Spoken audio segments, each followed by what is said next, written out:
सविस्तर कमेंट्स आम्ही इथे दाखवणार आहोत आमच्या मीडिया सेंटरला।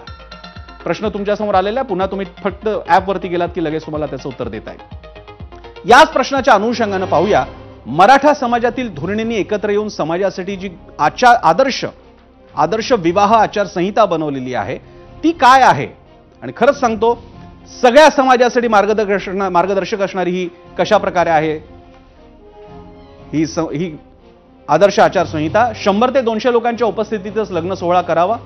आपण बघतो या आचारसंहितेतले विविध मुद्दे।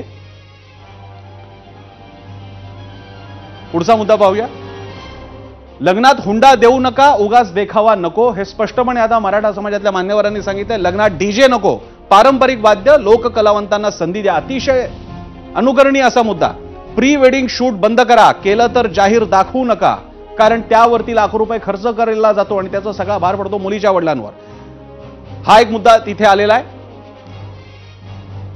पुढचाही मुद्दा पाहूया, हार घालताना नवरा नवरीला उचलू नका। या काही कुप्रथा आहेत, या आपल्या इकडच्या लग्न समारंभातली ही पद्धत नाहीये, कुठल्याच लग्नामधली पद्धत नाहीये, मात्र आता ट्रेंड्स म्हणून या गोष्टी सेट होतात।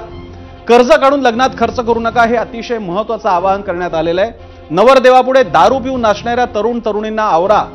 आता हे काही सांगायची गरज आहे, पण हे करावं लागतंय आणि म्हणूनच ही आदर्श आचारसंहिता महत्त्वाची आहे। लग्नात केवळ वधूपिता वरपिता या दोघांनाच फेटे बांधा, सरसकट सगळ्यांना फेटे बांधण्यामध्ये वेळ दवडू नका। भेटवस्तूऐवजी पुस्तकं, झाडाची रोपं, रोख आहेर करा। महागड्या गिफ्ट्स देऊ नका, नको तो पायंडा पाडू नका, आणि इच्छा असेल तर मुलीच्या नावाने FD करा, फिक्स डिपॉझिट करा, मुदत ठेव करा, जिचा तिला उपयोग होईल। जेवणात 5हून अधिक पदार्थ नकोत। अतिशय सूक्ष्म बारकाईने बनवलेली ही आचारसंहिता आहे, लक्षणीय अशी आचारसंहिता आहे। लग्न, साखरपुडा, हळद एकाच दिवशी करा, कारण या प्रत्येक दिवसांमध्ये वाटत गेल्यामुळे सगळा लग्न समारंभ आठवडा 10 दिवसांचा कार्यक्रम होऊन जातो, आणि त्यामुळे हे अतिशय महत्त्वाचं ठरतं ही आचारसंहिता। आणि ही आचारसंहिता फक्त मराठ्यांसाठीच आहे का, इतर कोणासाठी उपयोगाची नाहीये। आपल्या सगळे समाज जिथे आता ज्यांच्याकडे पैसा जरा अधिक येऊ लागलेला आहे, मध्यम उच्च मध्यम वर्गीय बनलेले आहेत, सगळ्यांकडे हाच प्रकार चालू आहे। त्यामुळे मराठा समाजाची आचारसंहिता मराठ्यांची नव्हे, ती सर्व समाजाने स्वीकारावी इतकी आदर्श आचारसंहिता आहे। पैसा वाचवणारी, वेळ काळ वाचवणारी, लग्न अधिक चांगलं सात्विक बनवणारी आचारसंहिता कोणी स्वीकारायला हवी। आणि म्हणूनच मराठा आदर्श विवाह आचारसंहितेच्या बाबतीत मराठा समाजातील मान्यवरांनी काय म्हटलंय पाहूया। झाल्या काही इम्प्लिमेंट करण्यासारखे आहेत, काही नाहीत। वेळेवर लग्न लागलं पाहिजे हे एक आहे। दुसरी गोष्ट अशी की लग्न फार मोठ्या प्रमाणात केले जातात, तो देखावा होतो तिथे, म्हणून 100-200 लोकातच लग्न केलं पाहिजे। सगळ्यात अवघड प्रश्न जो आता मला असं वाटतं याच्यामधला तो म्हणजे की प्री वेडिंगवर टोटली बंदी करायची। जर समजा तुम्ही केलं आणि ते जर दाखवायचा प्रयत्न केला तर सगळ्या लोकांनी त्याच्यावर बहिष्कार करायचा, उठून जायचं ते सगळं। हा एक महत्वाचा मुद्दा आहे त्याच्यामधला तिथं।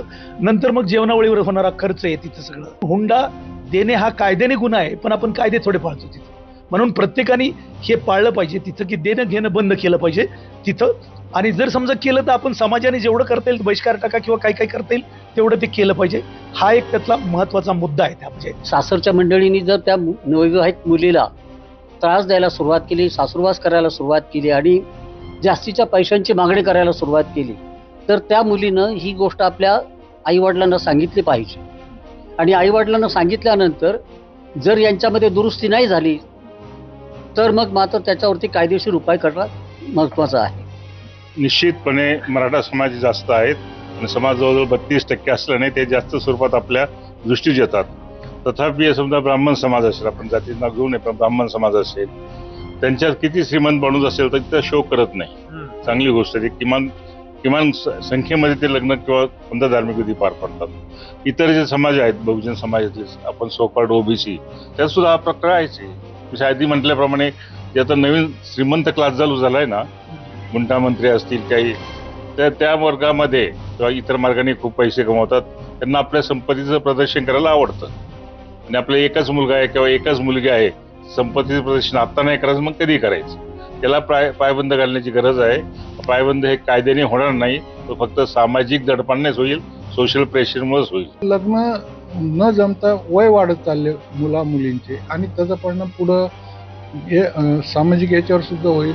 आणि हा गंभीर विषय, पण सर्व जर समाजाने ठरवलं, कारण हा प्रश्न फक्त गरिबांचाच आहे, श्रीमंताच्या विषयी काही प्रश्नच नाही, आम्हाला त्यांच्याविषयी काही बोलायचं नाही. कारण काय, की श्रीमंत आहे, त्यांना पैसा उडवायचा, त्यांनी उडवा, आमचा त्याचा आक्षेप नाही.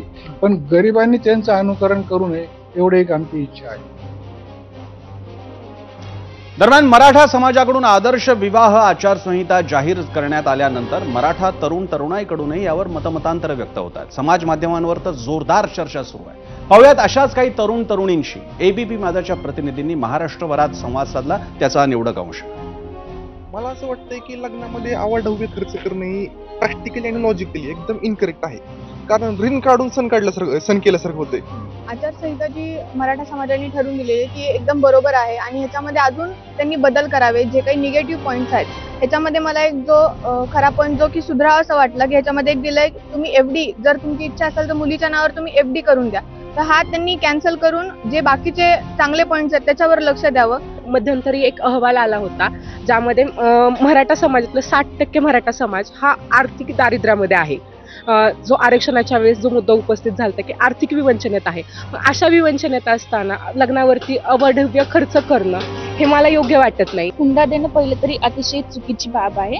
कारण मुली पण शिकलेल्या असून त्यांना त्यांच्या सासर समोर झुकावंच लागतं. कारण ही आपली आलेली पारंपरिक पद्धतीच आहे. त्यामुळं हे असं होतं अजिबात कामा नये. प्रॉब्लेम काय आहे की लोकांची आर्थिक परिस्थिती एवढी नसती आणि उगा लोकांना दाखवण्यासाठी की आपण 40 जणांच्या लग्नात गेलो, आपल्या इथे पण आता भरपूर सारे लोक बोलत आहेत. अजून एक प्रकरण सर महाराष्ट्रामध्ये असं वाटते की आतापर्यंत आपल्याकडे लग्नाच्या दिवशी सुपारी असेल किंवा साखरपुडा हे एका दिवशीच व्हायचे, पण आता जर आपण बघितलं ना तर ते बाहेरचं कल्चर आपल्याकडे खूप येतोय. संगीतला वेगळा तुम्हाला सेट लागतो, त्यानंतर मेहंदी जे कधी आपल्याकडे 10 वर्षापूर्वी साजरं पण होत नव्हतं, त्या कुठल्या तरी गोष्टी आजचं लग्न व्यवस्थेमध्ये येत आहेत. तर त्यावरती कुठेतरी एक आळा बसला पाहिजे. थोडक्यात लग्न किंवा कोर्ट मॅरेज करणं हे अतिशय योग्य बाब आहे आत्ताच्या काळात. लग्नाला खर्च, डीजेला खर्च, जेवणाला खर्च, परत आदल्या दिवशीच्या वरातीला खर्च, जेवणाचा खर्च, सगळाच खर्च टाळला आणि कोर्ट मॅरेज केलं तर हे अतिउत्तम आहे. आसपास जरी पाहिलं ना तर सर ऍक्च्युअल मध्ये कॉम्पिटिशन लागते की गावागावांमध्ये भावकीमध्ये की ह्यानी ह्याच्या लग्नाला 15 लाख खर्च केलाय, चल मी 4 गुंठे विकतो पण मी 20 लाख करतो. मग ही एक मेंटॅलिटी झाली आहे. प्रॅक्टिकली त्याचा जर फायदा बोलायचा झाला तर काहीच नाहीये. एवढा खर्च होतो, मग तो खर्च कमी करून आपण जर आपल्या समाजातल्या मुलींना शिकवलं, त्यांनी जर जास्त शिक्षण घेतलं तर आपण चांगलं काहीतरी आपण स्वतः कमवल. खरं तर हा प्रश्न फक्त मराठा समाजाचा आहे असं मला वाटत नाही. आजकाल प्रत्येक समाजामध्ये लग्नासाठी अवास्तव खर्च केला जातो. सो ही आचारसंहिता महाराष्ट्रातल्या लोकांनी लागू केली पाहिजे. हगवणे कसपटे प्रकरणामुळे आज हुंडा आणि सासरच्यांकडून होणार